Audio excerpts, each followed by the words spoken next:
Poca gente sabe el origen de lo que hoy conocemos como National Geographic, o muchos lo conocemos actualmente como Nat Geo, por un canal de televisión que mucha gente ve.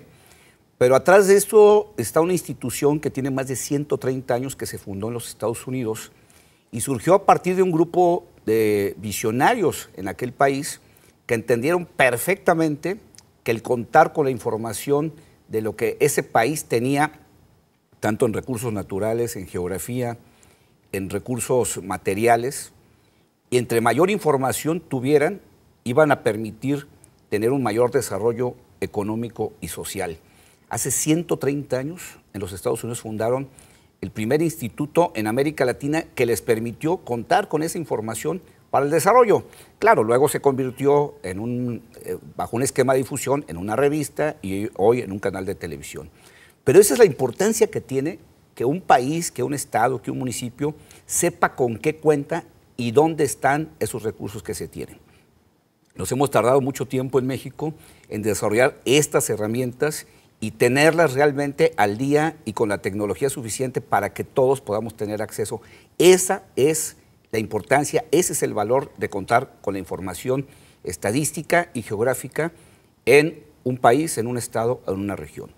Por eso me da mucho gusto y lo invito a que me acompañe en esta entrevista, porque vamos a hablar de lo que sería el equivalente al National Geographic en un estado, en este caso en el estado de Jalisco, el Instituto de Información Estadística y Geográfica del Estado, y cómo ha ido convirtiéndose precisamente en una herramienta importante de conocimiento y para el desarrollo del Estado. Y por eso me da mucho gusto tener aquí a David Rogelio Campos Cornejo, que es su director, pero además el fundador de este instituto. David. Muchas gracias por Muchas gracias por acompañarme. Hablo del caso de National Geographic porque sin duda ha sido un factor fundamental del desarrollo de los Estados Unidos, el que en aquel tiempo hayan dicho, oye, pues vamos sabiendo con qué contamos, qué ríos tenemos, qué lagos tenemos, dónde llueve, qué vegetación tenemos, qué fauna tenemos. Y bueno, pues un grupo de visionarios hace más de 130 años en Estados Unidos hicieron un instituto que sin duda fue un factor fundamental del desarrollo de lo que hoy conocemos como la primera potencia económica del mundo. Así es. ¿Qué importancia tiene la información? Ahora tú que diriges este instituto que ha sido un modelo nacional y reconocido a nivel internacional, ¿qué valor tiene la información para un estado y obviamente para un país? Pero en el caso de Jalisco, ¿qué valor tiene este instituto que tú diriges? Un gran valor. Primero que nada se habla de que estamos en el siglo de la sociedad de la información. Sí. Por lo tanto, es algo que repetimos cotidianamente. Otra situación que decimos, o que en la que forzosamente debemos estar de acuerdo, es que la solución de problemas se hace con inteligencia. Nadie puede decir que se solucionan problemas, a menos de que sea una chiripa, una casualidad, pero es con inteligencia. ¿Sí? Y la tercera cuestión es que hay una cadena entre los datos. Algunos datos se convierten en información, alguna información se convierte en conocimiento y algún conocimiento se convierte en inteligencia. De ese tamaño es la importancia de contar con una cadena estructurada de datos, información, conocimiento e inteligencia. Y por último, para que sepan ustedes la importancia que tiene la información, muchos libros que hablan de la administración, ya sea privada y sobre todo pública, nos hablan los libros de la visión pública del ciclo de la planeación, de la programación, de la presupuestación, del ejercicio del gasto, más recientemente la transparencia, la accountability o rendición de cuentas, la evaluación, y otra vez se retroalimenta la planeación. Pues déjame decirte, Gilberto, que todos esos libros están mal. Y estoy muy consciente de lo que estoy diciendo. ¿Por qué están mal? Porque parten del falso supuesto de que la información existe. ¿Cómo planeas si no tienes información? Si tú y yo ahorita planeáramos un viaje a irnos a ver las semifinales o la final de Rusia al Mundial y no conocemos, no dudo que nos la pasemos bien, pero si preguntamos, si nos hacemos de una guía, si sabemos a qué lugares llegar, en qué lugares comer, qué recorridos hacer, podemos ahorrar tiempo, podemos ahorrar dinero y podemos pasarla bien y podemos tener un resultado de acuerdo a lo que esperamos, no en la improvisación, que es algo que priva en la administración pública en México desde hace mucho tiempo. Fíjate que esto que dices me recuerda a un dato, una serie de datos que yo en alguna ocasión me puse a buscar, porque cada que hay elecciones, hay candidatos que salen a proponer programas para las mujeres jefas de familia, ¿no? Y van y vienen esas propuestas. En alguna ocasión, en el gobierno de Vicente Fox, se creó una institución completa para eso, se construyó un edificio para eso, y al final de cuentas el edificio se tuvo que cerrar porque no hubo esas filas de mujeres jefas de familia que fueran a pedir los apoyos que el gobierno les estaba ofreciendo. A mí me interesó el tema y me puse a ver, y cuando ves la información real de cómo viven los hogares donde una mujer es jefa de familia, te das cuenta que hay indicadores que superan aquellos hogares donde un hombre es jefe de familia. Así es. Tienen acceso a la salud como cualquiera, el acceso a la vivienda, el acceso al automóvil, a la educación, pero hay rubros en los que gasta más un hogar donde la mujer es jefa de familia, como en recreación, salud y vestido, ¿no? Así es. Y entonces ahí me di cuenta de que todos estos candidatos están aventando una botella al mar que nadie va a recoger porque parten de este supuesto falso, que, como tú señalas, de que las mujeres jefas de familia en sus hogares están en desventaja en comparación al de los hombres. Y seguimos escuchando recientemente en las campañas lo mismo y lo mismo. ¿Por qué? Porque nadie se mete a buscar la información. Y las preguntas elementales y claves que te lo permite el conocimiento. Por ejemplo, hoy se habla de que todas las propuestas de los candidatos tienen un costo en dinero y que de dónde va a salir ese dinero. Y parece que nos metemos a un callejón sin salida, donde no hay más dinero, es finito. Y nadie se ha hecho la pregunta, hasta esta elección, y cosa que celebro, de decir, México recauda el 14% del PIB. Y ese es un gran paso. ¿Por qué? Porque el promedio de Latinoamérica es 18 y el promedio del Caribe es 27. Brasil recauda el 35% del PIB. Y aunque parezca del 14 al 18 no es mucho, no, es que cada punto muchísimo. Estás hablando de un mar de dinero. Es muchísimo. Entonces, pero además el 18 es el promedio, 35 es Brasil. Y antes de la factura electrónica que instauró Peña Nieto, teníamos el 9.4, por abajo de Haití, que recaudaba en ese momento el 9.5. Entonces, ese tipo de preguntas son básicas y son elementales. Yo celebro que en esta elección ya se dijo, a la hora de cuestionar a un candidato, que recaudamos el 14%. Oye, ¿dónde la siguiente pregunta es, ¿qué hacemos para recaudar el 18%? Y alguien puede decir, ¿va a haber más impuestos? No, porque el promedio en Latinoamérica es más o menos con los mismos impuestos que tenemos nosotros. Y eso nos lleva a la siguiente pregunta, ¿quién está dejando de pagar los impuestos? Y ahí está la solución a un problema, una solución grande a un problema grande. Cobrando a quien no está pagando, podemos obtener el 18%. Y la información a veces es para completar lo que tú dices, pues es ver quién está dejando de pagar que no paga nada. Así es. Y quién está dejando de pagar que paga una parte de lo que debería pagar. ¿Y quién está comprando facturas falsas? Así es. Entonces, es un gran negocio. Si no tienes acceso a esa información, pues es como tratar de pegarle una piñata con los ojos vendados y a lo mejor ni siquiera con un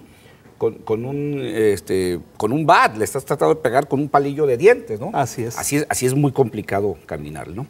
Tenemos obviamente lo que tú dices, la importancia de la información.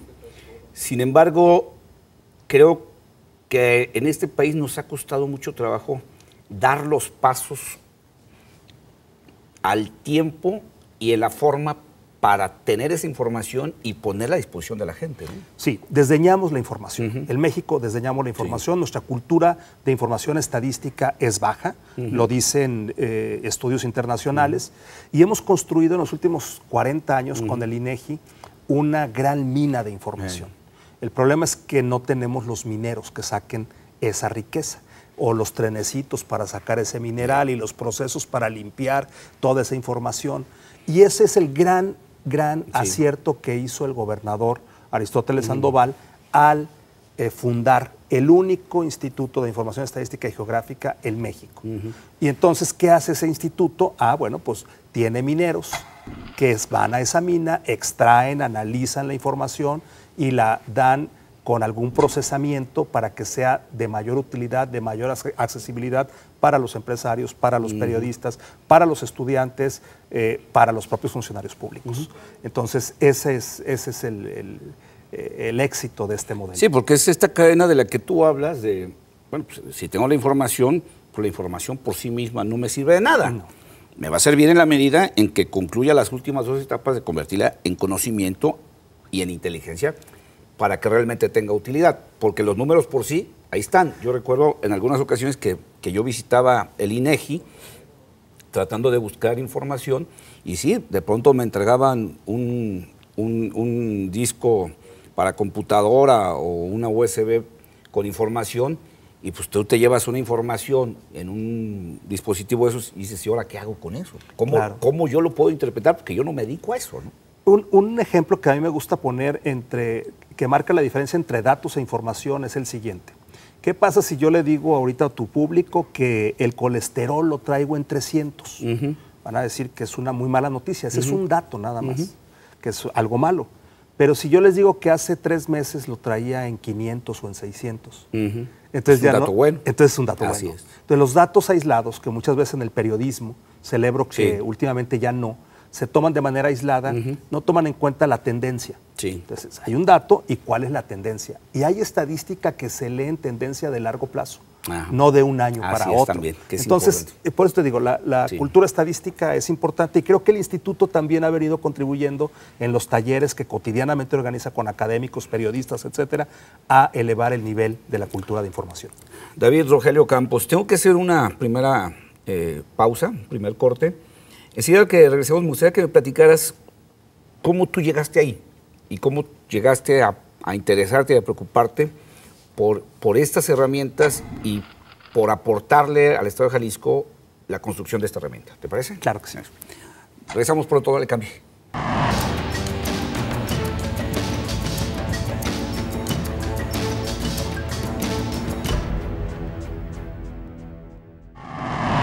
Estamos de regreso.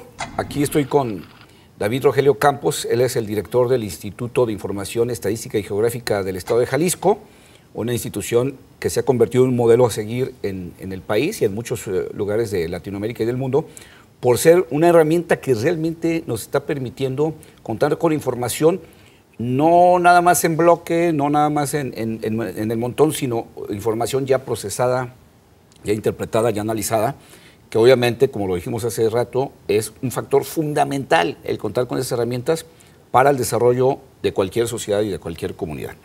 Rogelio, ¿cómo llegaste tú a este punto?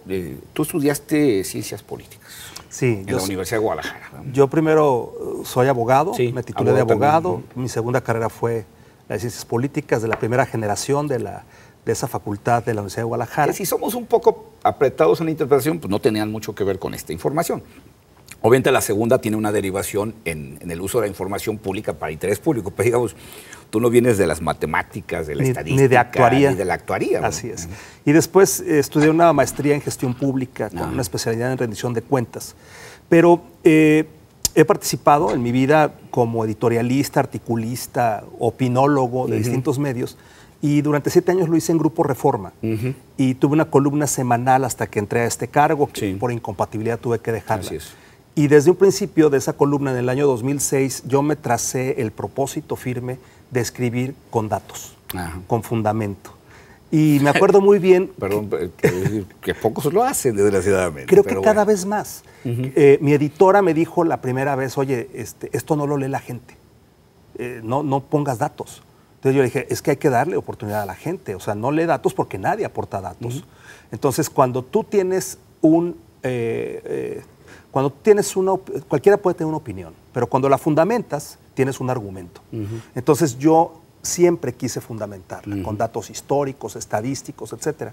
Entonces me convertí o exponencié una cuestión que yo ya traía, que es una obsesión por los datos. Yo soy un obsesivo de los datos desde hace 20 o 30 años. Y entonces cuando llega este gobierno de Aristóteles Sandoval y que recibo la invitación generosa del gobernador a participar con él, yo soy muy afortunado porque él a mí me dijo, ¿dónde te gustaría participar?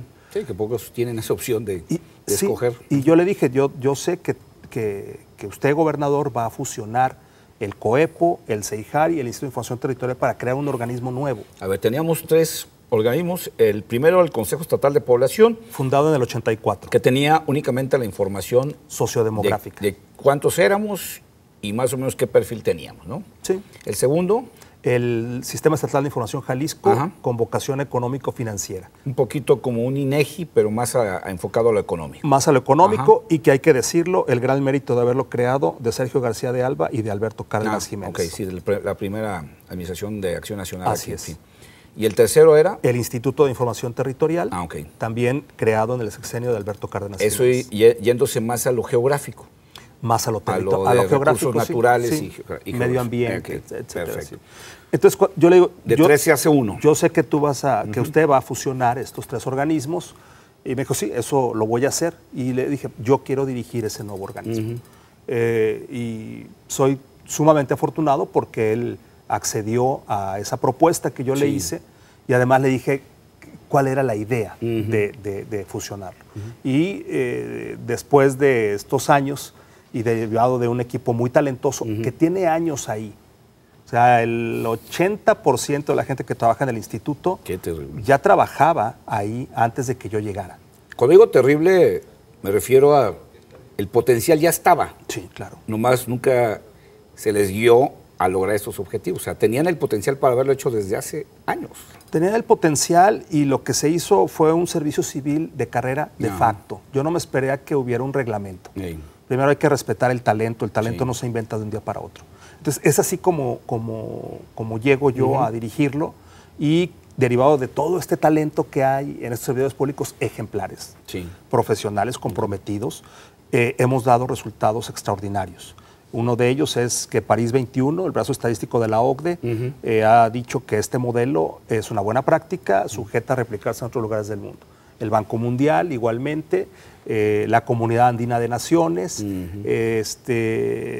y bueno, en enero de este año, el haber obtenido el Premio Mundial a la Excelencia Geoespacial, que es un premio que hace 4 años obtuvo la NASA, que lo ha obtenido la Agencia Británica del Transporte, la Policía Británica de Transporte, la Agencia Europea de Medio Ambiente, la FAO, el propio INEGI.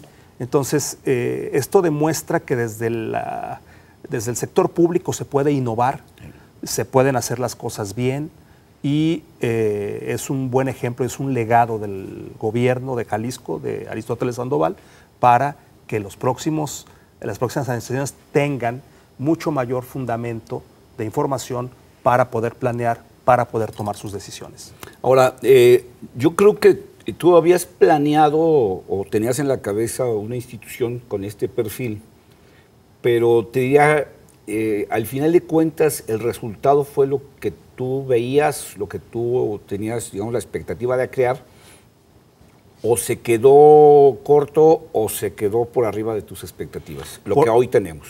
Por arriba de mis expectativas, porque ahí es cuando entiendes el potencial de la cocreación.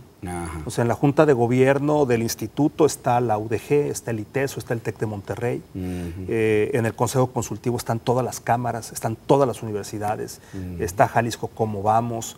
Entonces, a la hora que empezamos a unir potenciales, en el ITESO decían, tenemos estudiantes que pueden hacer prospectiva con inteligencia artificial para cuestiones económicas. Nosotros tenemos una plataforma, entonces no era 1 más 1, sino era 10 por 2. Entonces multiplicamos esos esfuerzos que había, y el resultado es por mucho mejor de lo que yo hubiera esperado. Porque obviamente para ser un instrumento de este tipo, debe haber una apertura de quien lo dirige.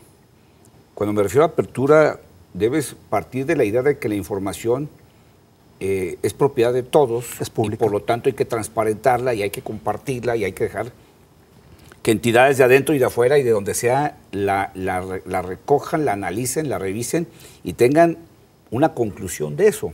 Así es. Y la otra es quitarnos esta sensación que se tiene muchas veces desde el gobierno de aquí que no se meta nadie. Entre menos gente se meta, más tranquilos estamos. Y el generar esta condición de la que tú hablas de, pues la información es de todos, pero no solo es de todos. Vénganse entre todos a que nos ayudemos a sacarle el mayor provecho a esto, ¿no? Así es. La información por naturaleza es pública y es gratuita. Entonces, todo lo que no sea público y no sea gratuito no está siendo información. ¿Sí? Y eso se padece incluso dentro de las instituciones públicas. Sí. de una agencia a otra, de seguridad, a de salud, a de educación, el compartir datos, el hacer registros interoperables es una riqueza formidable, extraordinaria. Pero también hay que romper esas inercias que se dan en el sector público entre secretarías de que esta información es mía y no tengo por qué compartirla, ¿no? Así es. Este es mi feudo y no nomás manejo el presupuesto, también manejo la información y por qué te la tengo que entregar a ti, ¿no? Es cultural, incluso dentro de una misma secretaría, de una misma agencia pública, y no hablo de Jalisco, de cualquier lugar. Sí, de cualquier lugar. Ya no digamos en esa secretaría, sino que dentro alguien dice, este es mi tramo de control y yo no lo suelto. Y muchas veces es que si todo el mundo sabe cómo lo hago, entonces me van a correr. Entonces va a ser muy fácil que alguien llegue y haga lo que yo estoy haciendo. Y es parte de mi know-how, es parte de mi expertise, ¿no? Entonces tenemos que empezar a transitar a que eso no es parte de la expertise. Ese es un bien público, se está generando con recursos públicos y lo que sí puede ser parte de tu expertise es lo que aportes a partir de esa información que tienes. Y además, así muy breve que me lo pides porque tengo que irme a un corte, crearon un espacio físico pensado en esto. O sea, el espacio físico donde se encuentra es un edificio pensado en la inteligencia también de la información y del uso de los recursos, ¿no? Sí, es un edificio pensado para ello, con un ala sustantiva, un ala adjetiva, para crear ecosistemas, un auditorio separado y ubicado para que no interfiera con las labores cotidianas y viceversa, un comedor, porque muchas veces los ciudadanos estigmatizamos al servidor público de que se está comiendo el lonche en su escritorio, pero nunca pensamos que no tiene un lugar digno para tomar sus alimentos. Tecnologías de información separado, estancias académicas, y además lo hicimos con un modelo maravilloso. ¿Por qué? Porque está certificado por la UNAM, el primer edificio fuera de la Ciudad de México, nomás hay 6 en el país, con el nivel oro, el máximo de desempeño ambiental, energía, agua, planta de tratamiento de aguas, captación de agua pluvial, compras responsables. No se compra cloro, no se compra una serie de... Es un catálogo y separación de residuos. No entre el unicel al edificio. Entonces es un prototipo de cómo deberían de ser las oficinas públicas. Y además es un lugar maravilloso para trabajar y para que nos visiten. Sí, ahorita vamos a entrar de lleno a esto. Voy a hacer un corte y ahora que regresemos, ahora sí que empecemos a platicar del instituto y de cuánta información tenemos ahí. No nos va a alcanzar el tiempo, pero por lo menos que nos dejes una idea de qué podemos encontrar si vamos al instituto o accedemos a la información del instituto a través de sus diferentes herramientas que tiene. ¿Te parece? Claro que sí. Regresamos, vamos a continuar con este interesante tema. No le cambie, no nos tardamos.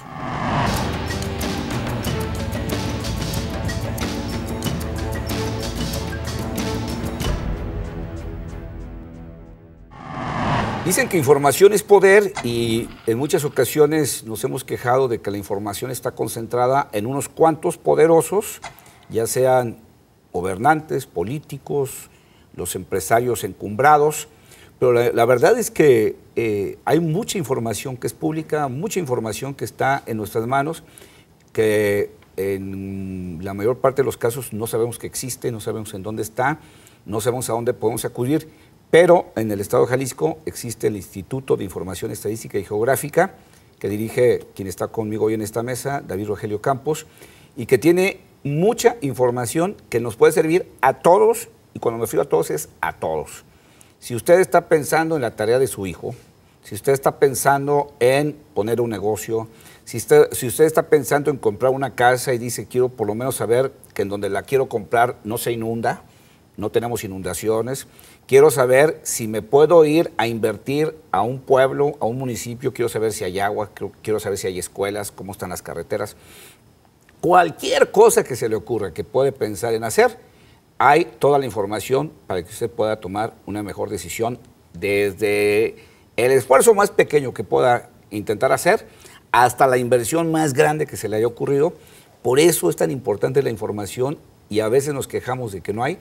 Y resulta que sí hay y está en el caso del estado de Jalisco en este instituto que dirige David Rogelio Campos. Dijiste hace rato, empezaste con la información del COEPO, que era fundamentalmente poblacional, con 2 sistemas más de información, que uno era económico, otro geográfico, pero pues con eso empezaste. Ya no es lo que hay. No, ya no es lo que hay. ¿Por qué? Porque agregamos, para estar en sintonía con el Sistema Nacional de Información Estadística y Geográfica, una unidad nueva, con el mismo presupuesto, de Gobierno, Seguridad y Justicia. Entonces, ya estamos en sintonía con ese Sistema Nacional.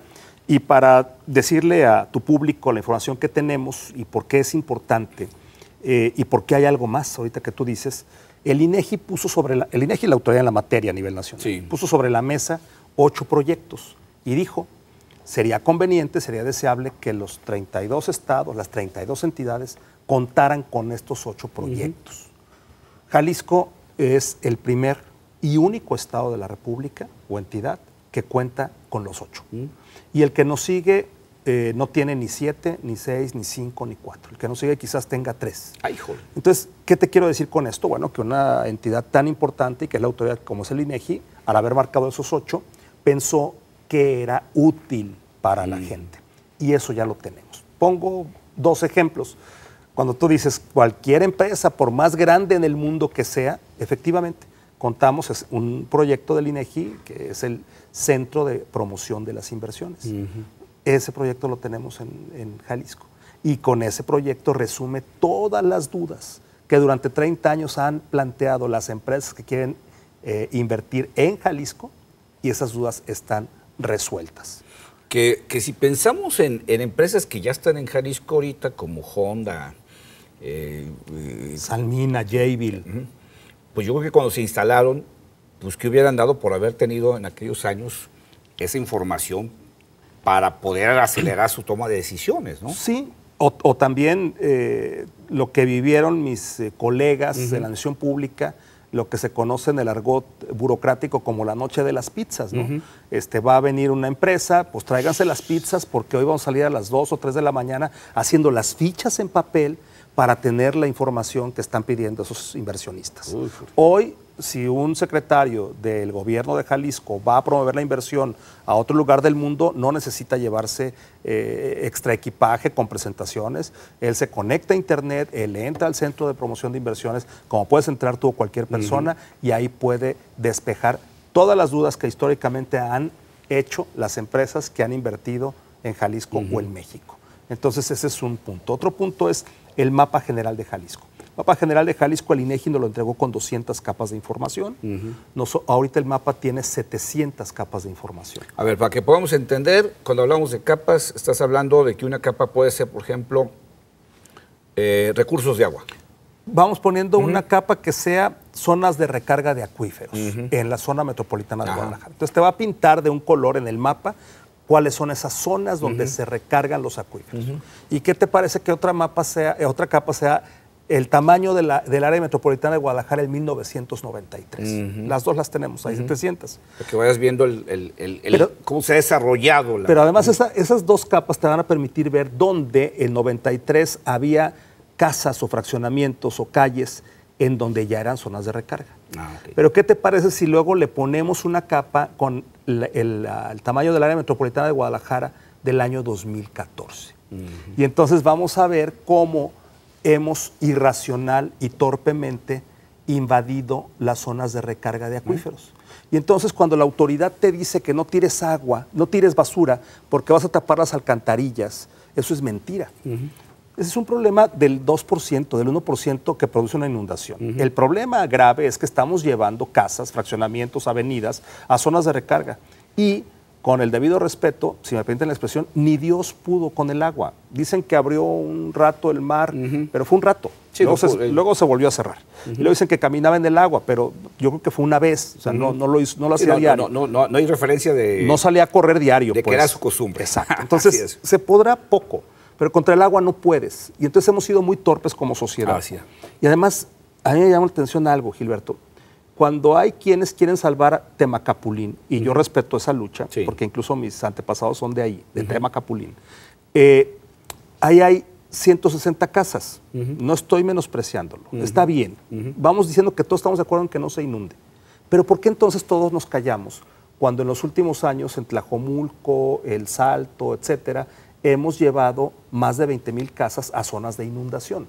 Entonces, hay una irracionalidad, hay una tremenda ignorancia, de un desconocimiento de este tipo de cosas, ¿no? Entonces, a mí me da la atención que hay muchos colectivos que pugnan por cuidar los recursos públicos, pero que los recursos públicos los resumen al dinero, a los impuestos. El recurso público más importante es el suelo, es el agua, y no la estamos cuidando. Entonces, este tipo de capas te permite ver, sin necesidad de tomar un helicóptero, cómo se ha deforestado la costa en Jalisco. Los problemas que puede tener para el clima en los altos, o los problemas que puede tener ante la llegada de un meteoro. Entonces, ya no hay el pretexto de que ojos que no ven, corazón que no siente. Ahí está, con imagen satelital procesada por un grupo de expertos, tú puedes saber este tipo de información, todo a base de capas, todo a base de golpe de vista. Alguien me comentó en una ocasión que hubo un incendio, si no me equivoco, en la zona oriente de Guadalajara, de una fábrica de pinturas. Correcto.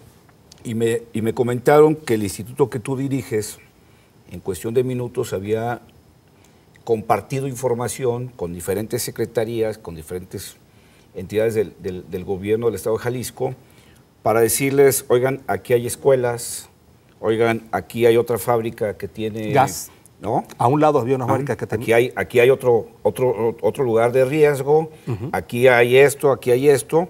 O sea, aguas, porque esto se puede convertir en algo peor. Claro. Y para no andarle buscando, a ver si le pegamos a la piñata, aquí hay una escuela con niños, aquí hay una escuela con esto. Un hospital. ¿verdad? Un hospital. Eso te habla de la utilidad real de esta información. O sea, no es únicamente para lo que estamos platicando, para inversionistas, no es únicamente para lo que yo decía hace rato, bueno, pues quiero comprarme una casa, pero pues por lo menos voy a saber si ahí se va a inundar o no, pues para no comprar ni el terreno, ¿no? Pero hasta para este tipo de cosas tan importantes como, bueno, pues aquí hay un incendio, aguas con este entorno, ¿no? Para la incidencia delictiva. Ajá, bueno, ahí también está otro ya caso. Está. Sí. Así es. Que desgraciadamente pues, esa información, ahorita afortunadamente ya la tenemos, ahora lo que sigue es convertirla en acciones prácticas, ¿no? O sea, si tú tienes un mapa de índices delictivos, pues es más fácil combatir el delito. O pedirle cuentas al comandante del cuadrante que está aumentando o que no baja el delito. Sí. Pedirle fíjate, eso explicaciones. Que dices, eso que dices es importantísimo porque cuando tienes un cuadrante en una ciudad, yo siempre lo he dicho de esta manera, si aquí hay un incremento en la incidencia de delitos, aquí nada más hay de dos porque no hay una tercera opción. O el encargado de esa zona es incapaz, o el encargado de esa zona está coludido.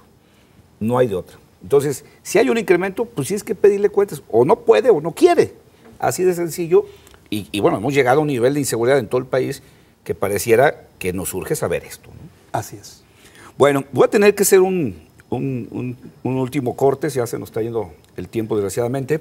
Ahora que regresemos, me gustaría, David, que me platicaras qué más instrumentos tienes y así, digamos, como en casos prácticos, qué resultados ya ha dado el instituto que tú diriges, qué casos prácticos podemos ver como opción, para invitar a la gente a que se acerque y aproveche esta información que tienes, es que al final de cuentas es oro molido para todos, ¿no? Claro que sí. No le cambie, no nos tardamos, regresamos pronto.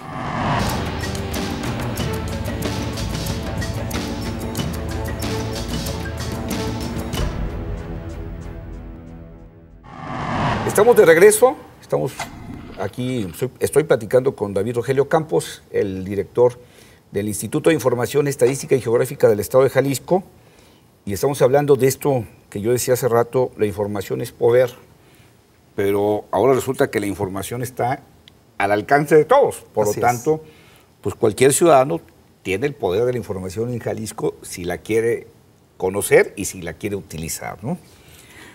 Yo platicaba antes del corte de este caso que me platicaron de cómo ustedes apoyaron con información valiosísima en un incendio de pinturas para advertirle a todos los involucrados, oigan, tengan cuidado con escuelas, hospitales, puntos de riesgo por este incendio, que eso habla de cómo se utiliza realmente de manera efectiva y oportuna la información. ¿Qué otros casos, este es un caso de un evento coyuntural, pero qué otros casos nos puedes platicar de cómo se ha empezado a utilizar esta información para hacer cosas que valgan la pena. Un caso es el de la frontera agrícola. Estamos muy felices en el país, en Jalisco y los estados productores de aguacate, de estar exportando aguacate, el oro verde, ¿no? Etcétera. Sin embargo, en el instituto hicimos un trabajo que permite conocer en dónde se está sembrando el aguacate y cómo. Y entonces ese mecanismo lo que te muestra es que se está deforestando bosque para poner granjas de aguacate. Y si a eso le agregas que un aguacate consume 17 veces más agua que un pino, el problema ya es mayor. Y si a eso le agregas que al quitar la capa vegetal estás aumentando la velocidad con la que baja el agua y con la que está arrastrando los lodos, ya tenemos un problema en la laguna de Zapotlán al respecto.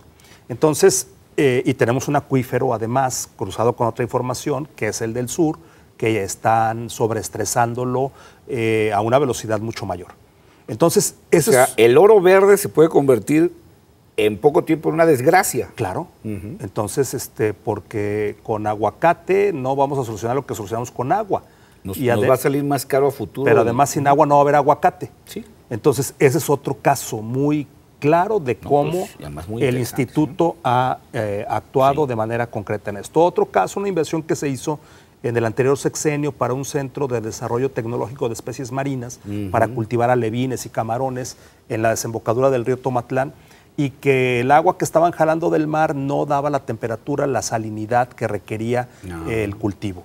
Entonces hicimos un estudio oceanográfico, fue un reto formidable, donde pusimos sensores de salinidad, de oleaje, de temperatura, imagen satelital, y ubicamos la pluma que hace en el mar la desembocadura del río Tomatlán, y por supuesto que estaba afectando esa agua dulce a la salinidad de donde estaba tomando el agua, estaba afectando la temperatura. Determinamos dónde tendría que estar la toma para poder jalar el agua que diera las partes de sal y la temperatura que requerían los cultivos. Y así podríamos seguirle con muchos casos. Me gustaría comentar algo que sucedió y que es de la mayor importancia. Se habla del TLC, de Trump, de nuevos agregados, de nuevos socios comerciales. Si vemos el comportamiento de los socios comerciales de México en los últimos 6 años, sobre todo en los últimos 3, Jalisco redujo su dependencia económica de comercio internacional con Estados Unidos. Y una parte importante para lograrlo fue la plataforma de inteligencia comercial que desarrolló el IEG. El IEG tiene una plataforma para todo el país, no para Jalisco, donde podemos saber todo lo que entra a México de maquila y manufactura y todo lo que sale. ¿Por qué puerto? ¿Por qué aeropuerto? ¿Por qué medio de transporte? ¿De qué país viene? A un grado de desagregación de fracción arancelaria de mucho detalle. ¿Cuántos faros de automóviles entraron en febrero del año 2014 a México? ¿A qué municipios fueron? ¿De qué país vinieron esos porcentajes? Todo eso. Esa plataforma fue importante para que se supiera dónde se estaba comprando, dónde se estaba vendiendo y poder ir reduciendo la dependencia del comercio con los Estados Unidos. Esta es una plataforma multipremiada a nivel nacional. La empresa IBM en su portal puso, todavía está, que el IEG con esto estaba redefiniendo la estadística nacional. Entonces, mientras el INEGI te da datos de exportación e importación de estados, 18 meses después, el IEG lo hace mes a mes.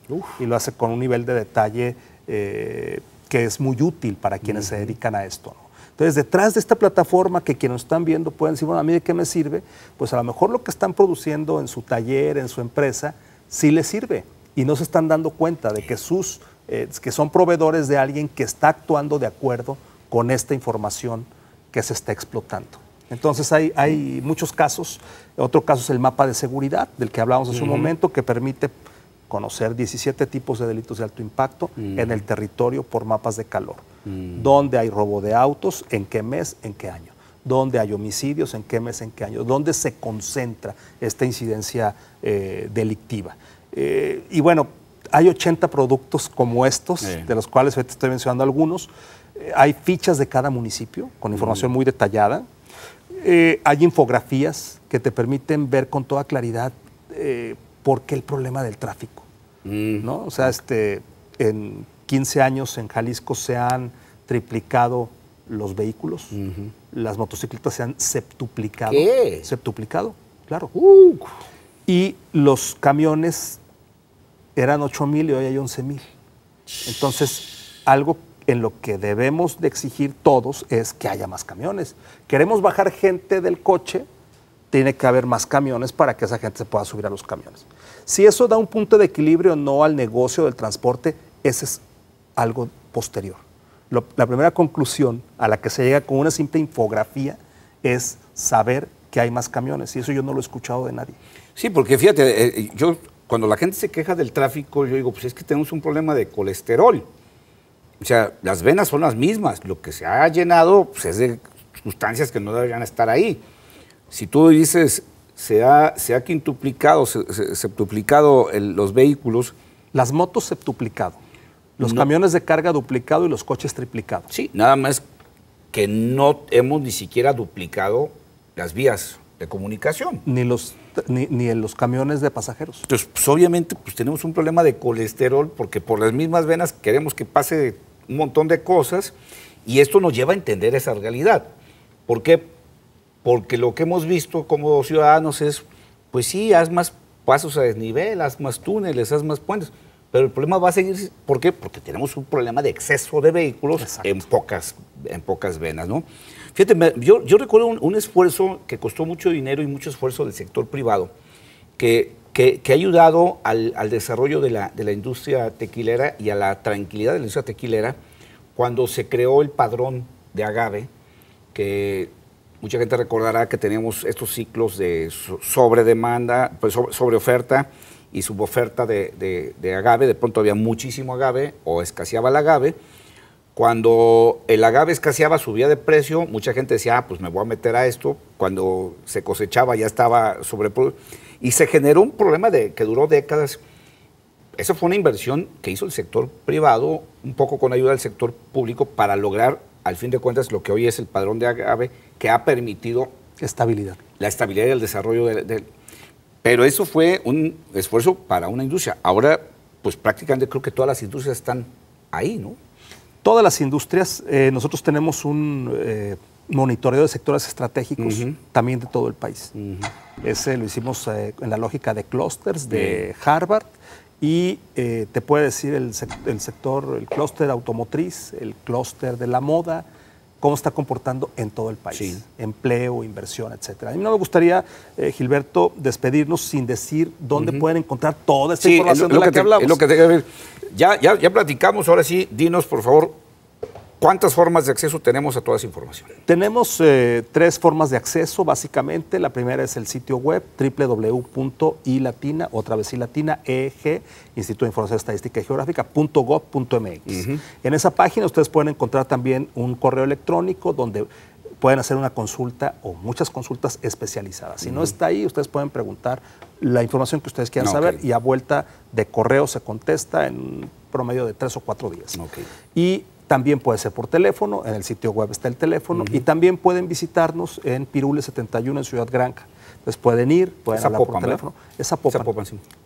Por la salida a Puerto Vallarta, la avenida Vallarta, antes de Periférico, antes del Panteón Funeral Colonias, por ahí está Ciudad Granca, ahí está el instituto. Que además, quien decida hacerlo de manera presencial, de ir al instituto, pues se va a encontrar, como decíamos hace rato, con un edificio que vale la pena también conocerlo por lo bien diseñado y lo ameno. Creo que es de los edificios públicos más amenos que he conocido en mi vida, por todos los sentidos, ¿no? Entonces, repetimos, la página, correo electrónico, teléfono y directamente ahí.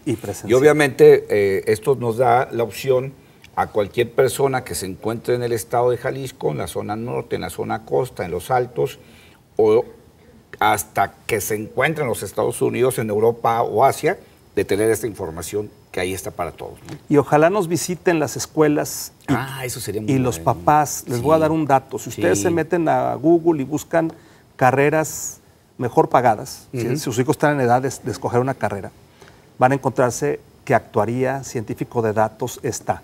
Y si buscan carreras del futuro, van a encontrarlo también. Entonces, también, si no les interesa la información como tal, no les es útil, animarlos. Pero a lo mejor sí les interesa llevar a sus hijos para que vean algo que puede ser una carrera desconocida, pero que tiene un futuro formidable. David Rogelio Campos, Gilberto, muchas gracias. Te agradezco mucho que me hayas acompañado y que nos hayas ayudado a entender el valor de la información y que sepamos que aquí en Jalisco hay mucha información para que todos podamos usarla. Así es. Gracias. Gracias. Y gracias a ustedes, como siempre, por acompañarnos.